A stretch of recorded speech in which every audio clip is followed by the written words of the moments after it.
Hi, everybody. I'm Lisa Ascoli, the Inventress. Welcome to my podcast.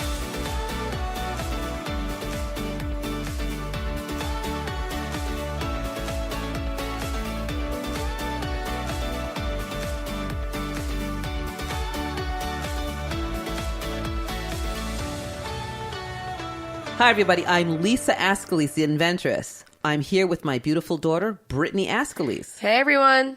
Welcome back to our podcast. So excited to bring on a guest today. I'm really literally jumping out of my skin, Brittany. This woman, young lady, fabulous chef, artist, actress, you name it, is gracing us with her presence tonight. It's the incomparable Carla Hall. Many of you may know her from the show The Chew on ABC television, and she's currently on GMA, Cooking with Michael Strahan. So without further ado, I am jumping again out of my skin to introduce you, Carla Hall. So Carla, super excited to have you on our show today, and we're just going to be talking about everything. Want to hear about you. I loved how you opened up. I said, Brittany, you really missed that book signing. Your speaking was incredible. I loved how, what was that guy's name? Sean? Brought people on. Yes, it was Sean. S-H-O-N. Sean, mm-hmm. Yep, S-H-O-N. He brought everybody on video, and they were asking you questions, which I loved. And you were like right on point with all of them. And you were such an inspiration. You inspired everybody in the room. Well, it was an honor to do it. It really was, because so often people think about me with just food. Mm-hmm. And I think that food has become my story, of what I do, but it's not who I am. And I think people forget that their jobs are not who they are. That's right. It definitely doesn't define you. So we're going to jump right into it, Carla. I want to ask you about this magnificent cookbook of yours. I have been thumbing through it and just so excited. In fact, I made a couple of dishes. I made the hummus. Yes, which is such an easy, fast thing to make. It is. The black-eyed pea hummus. The black-eyed pea hummus. It was absolutely magnificent. And I just took everything that you had on your crudité, everything. You had the zucchini and all of those things. I just copied it. I made my tray try to look like yours. So all right, we're talking about Carla Hall Soul Food, Every Day in Celebration. Carla, please tell us a little bit about this, a lot about this book, why you decided to do this cookbook. I think people already know me as cooking comfort food, but I have not come out and said specifically, I really want to carve out a lane for soul food. And the more work that I did with the African American Museum, I'm the culinary ambassador for Sweden, more knowledge that I had about my ancestors by getting my DNA done with African ancestry and finding out my ancestors were Yoruba from Nigeria and the Bubi people from Bioko Island, which is off the coast of Cameroon.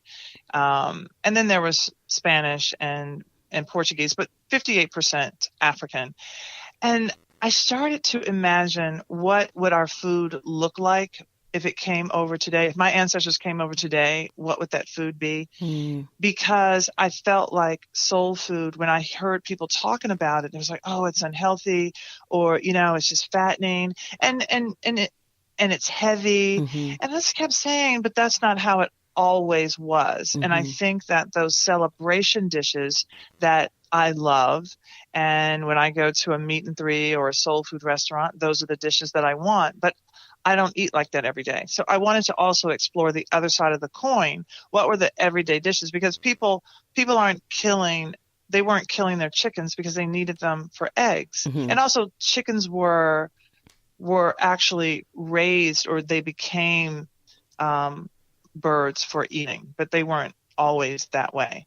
So again, using my imagination to sort of open up this dialogue and to show soul food as a cuisine, the formative cuisine of American food, just like there's Italian food and Indian food and Chinese food. They're soul food. Now, what is the real root of soul food? We talked about that a little bit. What is soul food? Well, for me, soul food is the food that comes out of the Black experience, the African American diaspora, the African diaspora. And the name soul food came from people wanting to name it in the late 60s, 1968, sort of like in that the Bible Belt, that Delta region, Tennessee, Mississippi, Alabama, that food. But that food started way before that. And when people ask me what's the difference between Southern food and soul food, being that I'm from Nashville, so, I've seen both and I've had both, and it's simply Black cooks. And I make the analogy between a hymn and a Negro spiritual. Yes. I like what you said about having the food have that spirit between the Caribbean and the African American feel, that influence that makes you want to get up and dance. Yes, I so agree with that, and I love it, because when you have something that has that, I say has your foot in it, or has that soul food flavor, it is just it just moves you. It really does. Yes. And I mean, I know we all like to eat in my family, and we're eating something good, we start dancing. It feels so good. It like you get the tap, you get the foot tap. It is. We're starting to move around. We're chewing and we're moving, and it's the truth. It's a very spiritual thing. Like food for us and our family is such a blessing. Like I know it is to you too. It's such a blessing. Number one, that we have food. God has blessed us with the food that we can eat, and that when we get together and eat it as a family, and we're celebrating the meals, we do want to dance and we do want to celebrate it. So this is why I love the title of your book also. I love it because it is a celebration when you're eating, especially great, healthy foods and delicious foods. And these foods that are in your book they're very, you have lots of vegetables here. Yes, I don't think people think about soul food as being an agrarian cuisine. When you think about the Cotton Belt and you think about warm weather and how you can grow, you have a much longer growing season. And so people had gardens, and so they lived off of the land and the waterways. So there were lots of vegetables. Yes. And there are people who don't have means who talk about having a garden. I mean, it's much cheaper to buy seeds than it is to go to the store and buy everything that has been grown for you and picked and washed and all of that, because there are the costs that are associated. So you have to grow your own food. That's right. And, I so agree with this. My father always said, my parents are from the West Indies, as you probably know. And my dad said, our grocery store was in our backyard. Well, when they grew up, that was the grocery store. They went in the backyard and picked their groceries. Yeah. So when people are talking about, farm to table, that's how people ate. And I think that when we have these buzzwords and we talk about what is trending and, eating seasonally, I wish that people would say, this is how we used to eat and let's go back to that, versus trying to make it sound like it's new. Yes. Or when you have a culture, and let's say they will say, oh, kimchi is in now. Well, the Koreans have been eating this for 1,000 years. That's right. So for you to say that it's in, what are you saying about these people when this goes out and something else comes in? So, I mean, just out of respect, I just think it's to honor where the dishes came from. And then you wouldn't have the conversations about appropriations, because it's honoring them. And I'm not saying that people can't cook food outside of their culture. I mean, I love making Indian food. I love Italian food. I love making dumplings and noodles, but that you have to give some depth to those cultures, that it's not yours. That's right. I think the younger generation coming up is adapting to this, or actually putting this in their diets. My daughters, they both shop at Whole Foods, Trader Joe's. They're growing up with a healthier lifestyle, and this cookbook is really resonating with everybody. But I see the younger generation also holding on to this. I went through this with both my daughters and my son, and they're like going crazy for it. So this is going in everybody's stocking. I love it. I actually I love it so much. And Carla, I don't cook at all. Yes. Which I'm trying to. It's not that I don't like it. I just rather scrub the pot than clean, than cook in the pot. Right. You know, and that's okay. Yeah. And my sister is an amazing cook. Like, she is so, so good. But, you know, I live with my boyfriend and he does most of the cooking. But, you know, if he comes home late, I do want to cook. And, I always go to my mom for recipes because she's a really good cook as well. And I know. She's very, very good. And, she's like, okay, make the meatballs like this. I'm like, all right, well, I can't do that. So if I felt looks like, the hummus looks really good, I can't take too many steps. It's just my own thing. But I know this will be in my stocking in the next month or so. I was telling Brittany, you explained things so easily. We had a couple of college kids come on, to your book signing. And they were asking about quick meals because they're in college dorms. And you explained one of the things that you said. Oh, it was eggs and broccoli. I think you were. Yes. Tell Brittany about that. I mean, that was the most incredible. I think I made that the next day, actually, or the day after. Tell Brittany about that recipe. Well, I mean, I think that people don't think about the easy things that they can do and to shop from the salad bar, because you don't need to buy a whole head of broccoli when you're just cooking for one. So it may be a little more expensive, but you're also going to waste less. Mm-hmm. So if you look at the salad bar, you're going to get a little broccoli. Maybe they have some cheese on there that's already shredded. Mm-hmm. That you're going to get 2 ounces of cheese versus 8 ounces of cheese that you have to grate yourself. And so there are things that you can do. Get those packages of ramen noodles and throw away that seasoning packet. Mm-hmm. And then, use those noodles and then put things in the microwave, make a quick peanut sauce with peanut butter, because of course you have that because you're going to do a peanut butter and jelly. Who wouldn't? Mm-hmm. And then you put a little sriracha in there and some lime juice, a little bit of water, and you have a sauce that you're going to put on those noodles. That sounded so easy, but when I'm about to do it, I'm like, where's the peanut butter? Like, I really have to just get my act together. You mean like what aisle is the peanut butter in? Yeah, like it's in the jam aisle. Where's the jam aisle? Like, okay, so that's the aisle with the honey, and that's also I know the grocery store like back. I mean, most grocery stores follow a system, mm-hmm. but you just look up there and you're like jams and jellies. It has a little sign. I think Brittany just likes John. You know what I do? No, you know what we do? We go in and out of each aisle. Like, okay, we need this. All right. So we're in there for like an hour or so just because we're going in and out of the aisles. But no, I really gotta, if I want a family, I really gotta step this up. You gotta step it up, Brittany. And you gotta use Carla's book. Yes, okay, so Brittany, do you know what my grocery list looks like? My grocery list looks like meat. It's by the aisles. Mm-hmm. Produce, everything in the produce.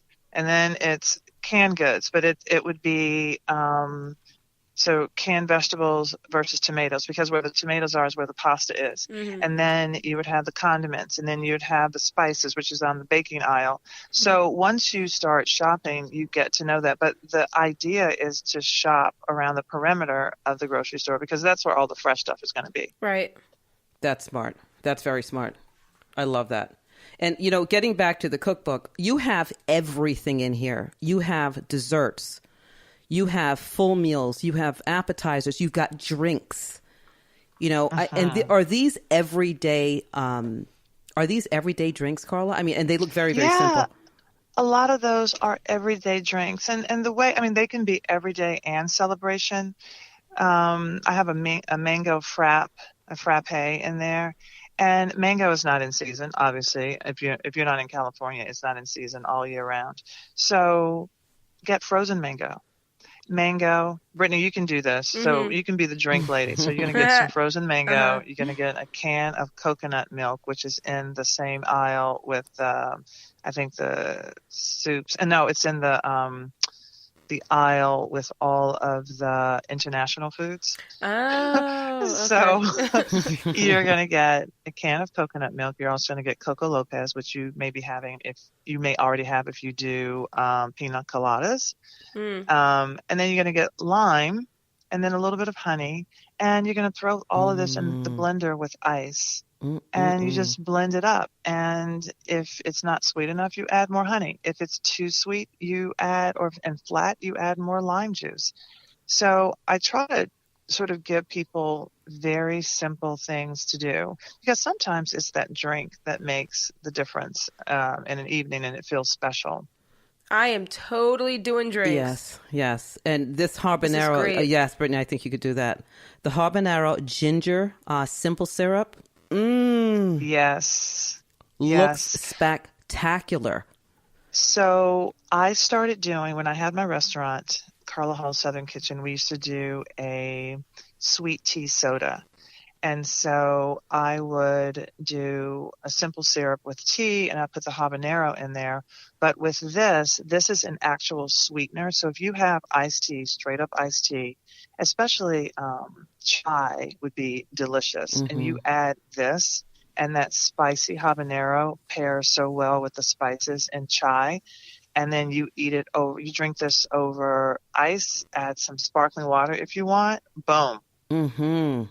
I'm doing this one. This looks delicious, refreshing, and easy to make. Now, everything in this cookbook looks very, very simple.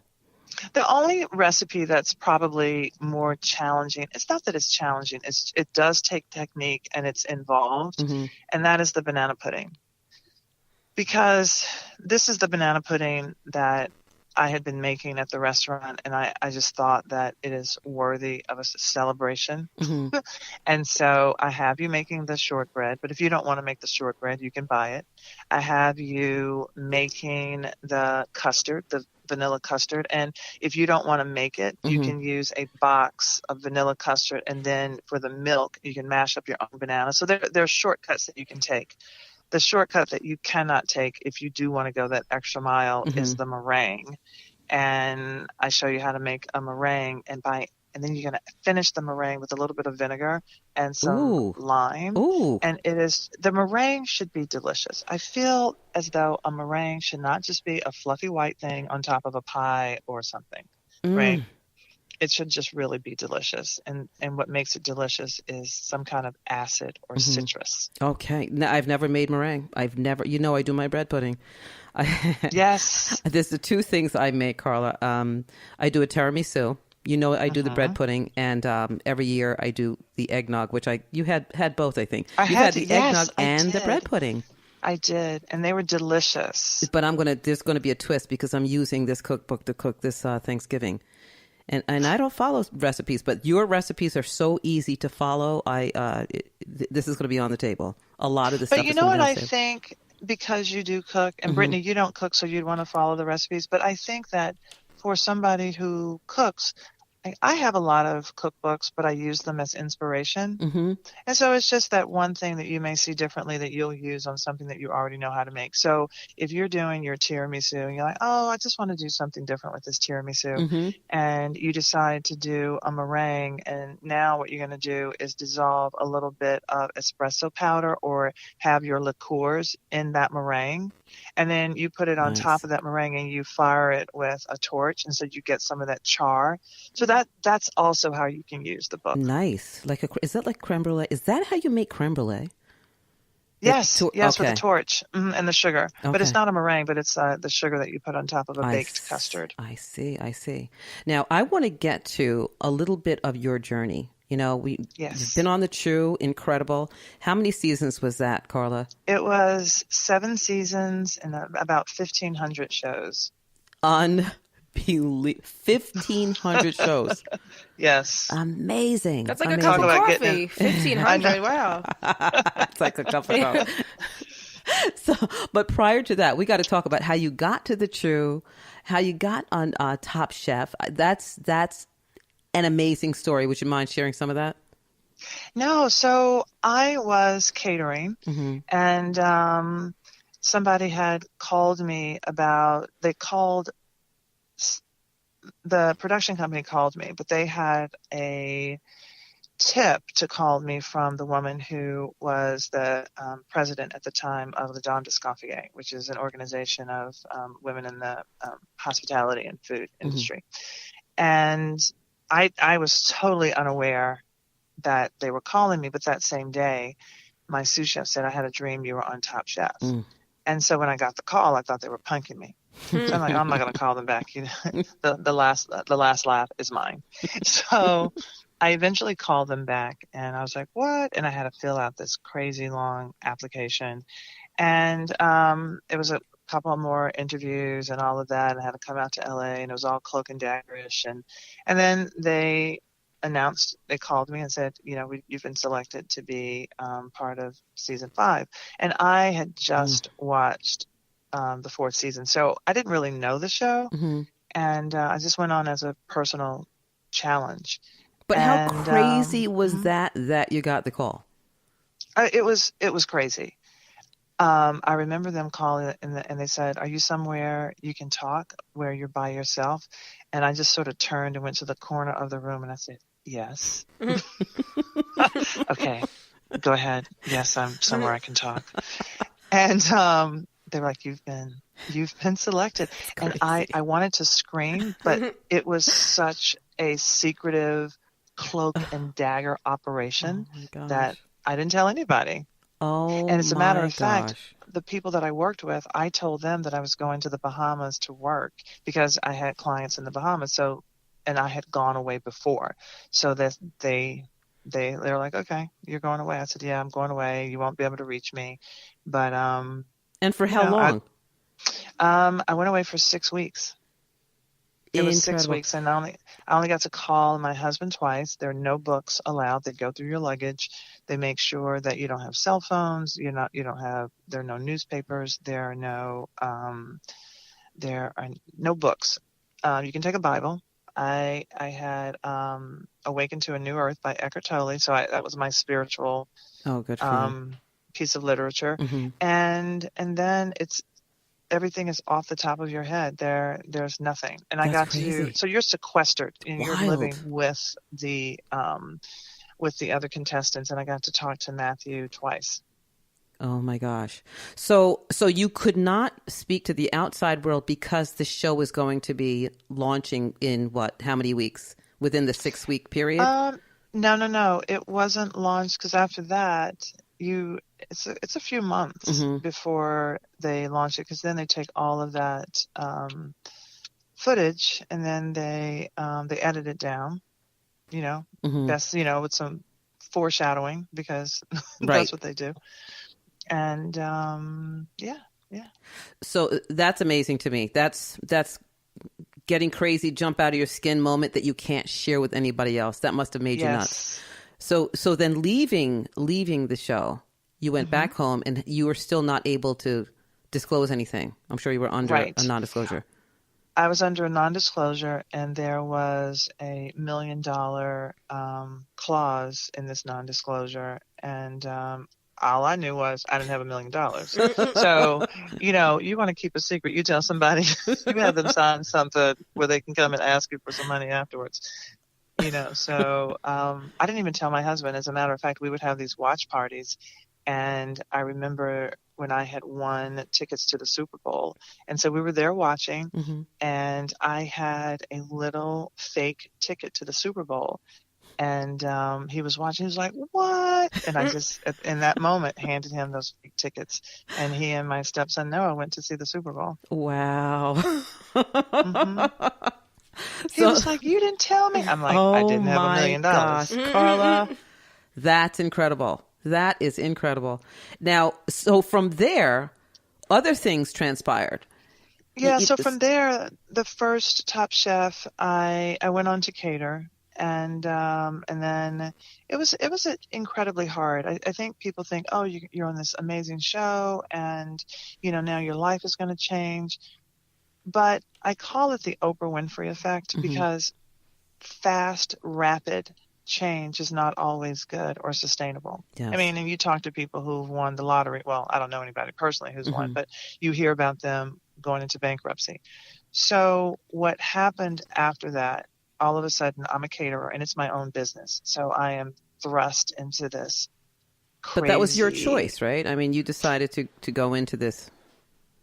Yeah, but I was already a caterer. So now I didn't really have the infrastructure or just the foundation to take on all of this business. It was just me and a couple of people working for me. So I didn't really have the office foundation, the back office. And so I ended up bringing people on to partner with me, and they were partnerships that were made, pretty off just quickly without really thinking about it, just because I needed help. Yes. And eventually I just said, I don't want to do this. I don't want to cater. And because it was just so hard. And I was struggling financially. I was struggling. And then they came back to ask me to do Top Chef All-Stars, which was 3 seasons later. And I said, absolutely not. I'm not doing it. I just can't. I feel like that experience, is as awesome as it was, sort of killed my niche business, because it didn't really kill it, but it let me know how unprepared I was. So it was challenging. What an experience, though. Learning. Yeah. Learning wise. Exactly. So then I did All Stars just to tell people. They said, make it part of your business, but they called me several times.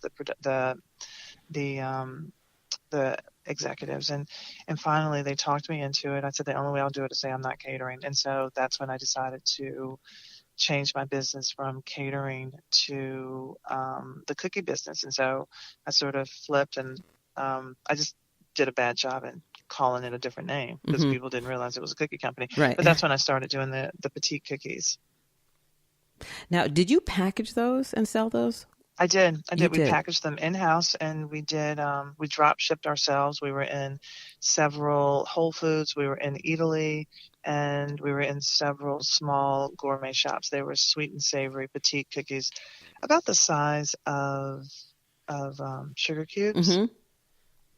So now, how did you go from that? The big question is, how did you get from that to the Chew?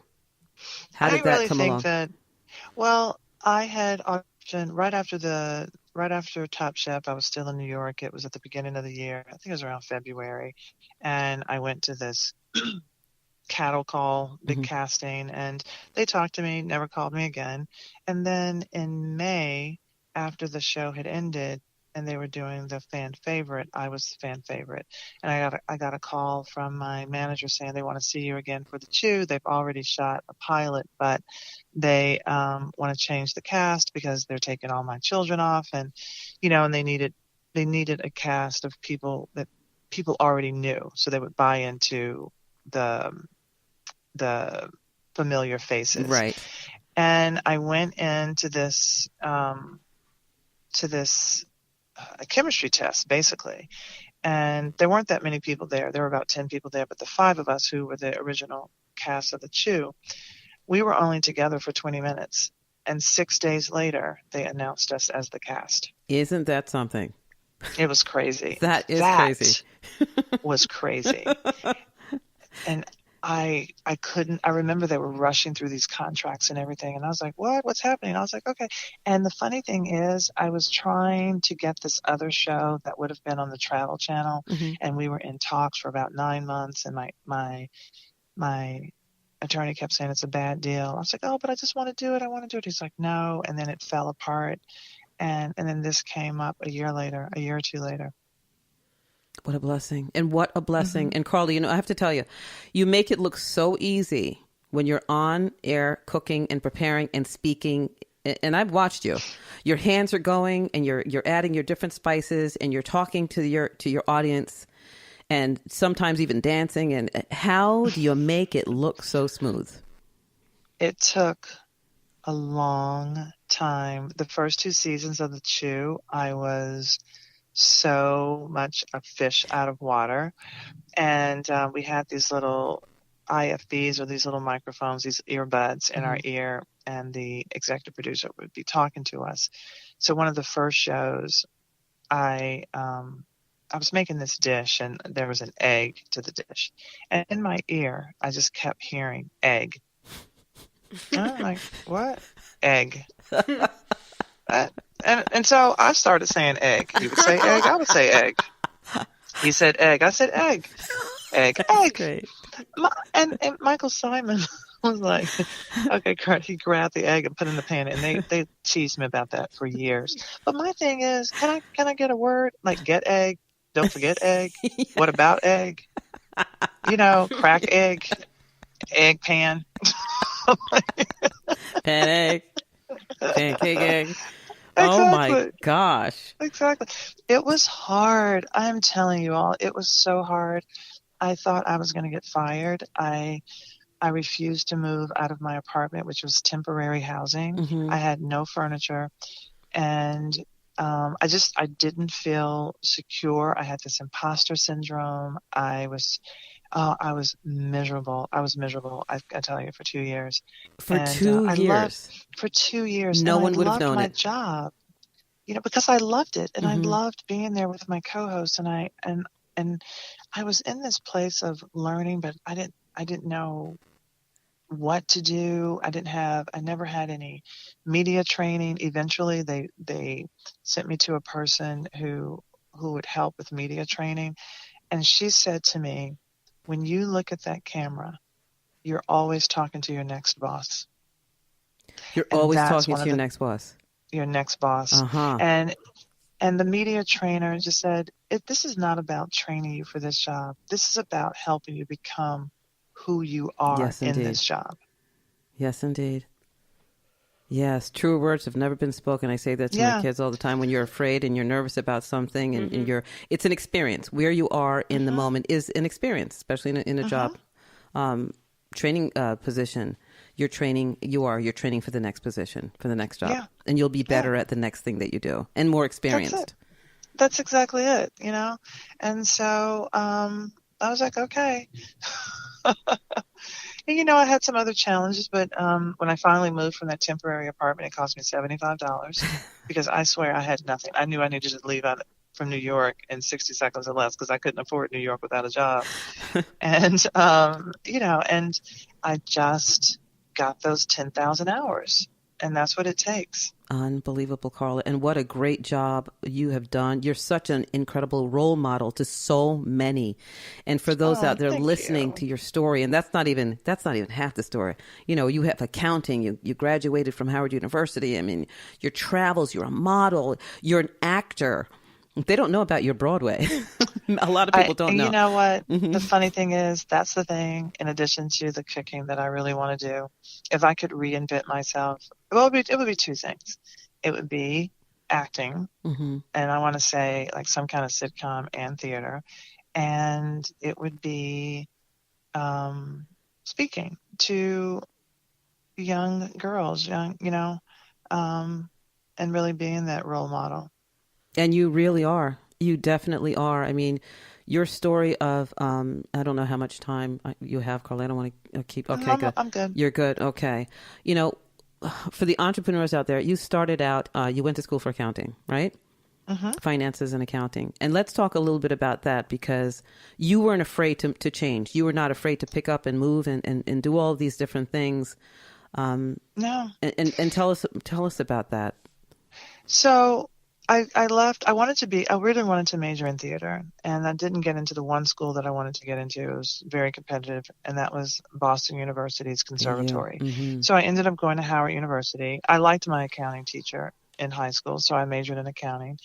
And I graduated, worked for Pricewaterhouse, started taking the CPA exam, and I didn't pass it the first time, but I just decided this is not me. So I quit my job.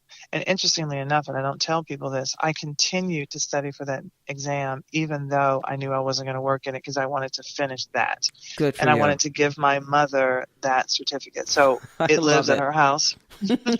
And, I went to Paris and I started modeling. I started modeling in Paris, but I had been introduced to modeling when I was at Howard. We had these big spring fashion shows and homecoming fashion show. And I continued to do that when I was in Tampa, Florida, because it was a way to meet people. And then I met these girls who were just moving to Paris, and I said, I'm going to do that because I hate my job, and I just really needed to have this bridge between what I knew I didn't want to do and what I eventually wanted to do. And I didn't know what that was. And so I was ready for an adventure. And the other thing was, I was afraid of failure. So people think, oh, you're so brave. No, I was afraid I really wasn't. And I was afraid to stay and fail at that job that didn't feel right, and it didn't feel like me. So I was I would rather run into the unknown than stay in what I knew I was afraid of. And that sounds crazy and when that's I brave. talk about it. That's very brave, Carla, to do that. You're fearing failure, but you're running into a space, like you're saying, that the unknown. That is so brave to me to be able to do that, to pick up and move to a whole nother part of the world. That's amazing. I really admire that. And I think if I had the choice to do that, I don't think my mom would let me. Even when I moved out of the house, she's like, okay, I'll see you in 5 minutes. That's hilarious. See you soon. Stay close. Mom, but I want to travel the world. I'm a half hour away from my mother now, and it's killing her. Yeah. So Carla, wait. So you go to?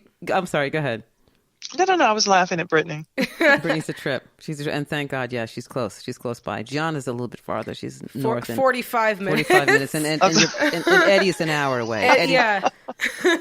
Eddie's an hour away. That kills me too. But they're doing their thing. So, but what you did was very, very brave, picking up and going to Paris. And how did your mom feel about that? I had one telephone number that was a friend of a friend of a friend. Mm-hmm. And then I had 10 words of French. And I think, surprisingly, she was like, okay, you can always come home. That's right. And you know where home is. Mm-hmm. You know where home is. And it's a special thing when you have that bond. And yes, you have that bond with your mom, and it's really, really precious. And you talk about your mom cooking and how you never cooked. And this was, I was telling Brittany, she really needs to listen to what you talk about, because you didn't cook. Brittany, right? I'm telling you. Brittany, yeah. I really didn't cook. The first, I made something for my Girl Scout badge at 12. So, but that was just because I'm competitive and I wanted that badge on my sash. I made a tomato soup with 3 or 4 cans of tomato paste. Okay. So I'm telling you, I was the worst cook. The worst. So, I just think that I just kept doing this thing that I just became good at it because I just kept doing it. Because I really didn't know what else to do. Mm-hmm. I was just sort of in this holding pattern, and I sold water filters. I, went and worked for free at the IRS. I mean, I did a lot of stuff in between and trying to figure this out. Oh, I love it. And, and when I started this, it was a fluke just by taking a friend lunch, and she introduced me as this person who had a business. And I said, yes. I'll be back tomorrow, and I went door to door, hair salons, doctor's offices, and all these different places. And then I just kept doing it because I just felt like, okay, this makes me feel like I'm doing something. Do you love it? Did you love it? Did you love it when you were doing it? I didn't necessarily love it. I think what I loved, my love language is words of affirmation. What I loved was people enjoying the food. Okay. And saying that they enjoyed it. Mm-hmm. So I just kept doing it until I loved it, until it was, I'd rather do this than anything else. Yes. And that was my next question. What is I know you like acting and speaking and all that. What is the one thing, if there's one thing that you could do forever for the rest of your life, what would that be? I absolutely could not answer that question. You couldn't. I think because I have this long list of things that I always wanted to do, I would need the flexibility to do other things. Yes. I think there are many things that dovetail and take you. I would not want to choose. I really couldn't. I couldn't choose. And I don't think anybody should. I mean, there's so many dimensions to all of us, especially us women, that there's so many gifts that God gives us and so much that you can use and so many things. And we can, we just can. We can use our hearts and be free to do all of the things that we really want to do. And it's amazing that we can do that. Exactly. You have to remind yourself every day that you can. You can do anything you want. Anything you set your mind to, you can actually do. And I think the thing that to also remember is there are no wasted talents. So when people are going to school and they think they're going to have this whole big plan and it doesn't work out and then they end up doing something else and it's just zigzag, they will get to a point where every single thing that they were picking up along the way, they're going to use. Yes. Absolutely. Yes. I completely agree. And my mom, I don't know, Carla, if you know, my mother has so many hats. It's from being a dental hygienist or technician. She had her own cleaning business, inventing things. She had her own party planning company. Like, can you do this? Yeah, I can do that. Like, right. I admire so many women that can do X, Y, Z, and I'm walking in her footsteps. I've done so many crazy different things, and it's just so inspiring hearing it from my mom, hearing it from you, from not cooking to modeling to acting. It's inspiring in any age, especially women now. Especially women of color and mixed women like myself. It's good to hear, and it's good to be reminded that we can do whatever we want. Anything. And you can't stop us. Right. And I think the other thing to remember, a lot of the things that we did and the way that we accumulated this big list is because we had to do them. We didn't have the luxury of saying, I don't do that. Right. Because it was either do it or not succeed. That's or not move on or not get money or not get paid or, you know what I mean? So you just say yes and then you figure it out. And that's why my 6-word novel, Say Yes, Adventure Follows, Then Growth. I love it. I love that, Carla. I love that. And you really are an inspiration to so many people out there listening. And that's why I'm so happy that you're with us today and you've come on the show. And there's so much more I want to ask you. I know time is fleeting. But Carla, it's been I'll just have to come back. Yeah, please do. It's been such an incredible pleasure having you on the Inventress Podcast with Brittany Askeles and John here in the background looking over. Listening to make sure things are going so there's right. The only thing that is left to do, one day we will have biscuit time. Oh, yes. And will you make biscuits, Carla? Oh, yeah. I ask strangers to make biscuits with me. Oh, let's do biscuits. Yeah. Yeah, well, let's definitely do biscuit time. We'll have a slate of time, make some biscuits. Sip some tea. Or I'll make the drinks. Brittany will. That's right, Brittany. You make the drinks. Brittany will make the drinks. Carla, it's been such a pleasure. Thank you so much for visiting with us tonight. And You're welcome. Can't wait to make these recipes. And you're the best, Carla. Thank you. You're the best. So everybody, please pick up a copy of Carla Hall's Soul Food. Listen, every day and celebration. All right. Thanks, Carla. Thank you all so much. Carla. Huge hugs. Yes, hugs. Until next time, sweetheart. Yeah, we'll play in biscuit time. We will. We're there. Bye-bye. All right, bye-bye. Thank you again, Carla Hall, for coming on our show. You are, again, such an inspiration. For those of you listening out there, please go and purchase Carla Hall's Soul Food Everyday and Celebration Cookbook. She's amazing. The recipes are so easy to prepare. And you can definitely find this on Amazon, Barnes & Noble. But definitely check her out. It was such a pleasure. She was amazing. Wasn't she, Brittany? She was so cool. Just amazing.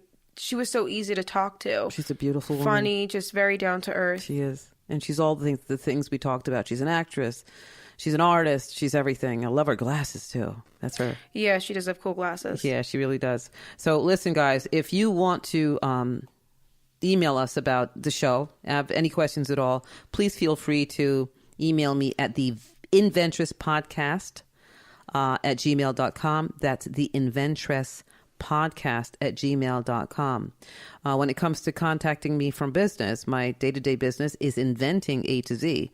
So my website is inventingatoz.com. You know, I also have conferences. Go to my website for the Association of Women Inventors and Entrepreneurs. That's AOE. That's AOWIE.com. And just feel free to reach out to me. I do consultations. I develop products from concept to fruition, and love to be able to help you guys out there with anything that you have. Yes. And please also remember to rate and review, subscribe to the podcast, because it helps us reach new listeners and helps us continue to grow. So if you want to help us, don't forget, please, to rate and just review.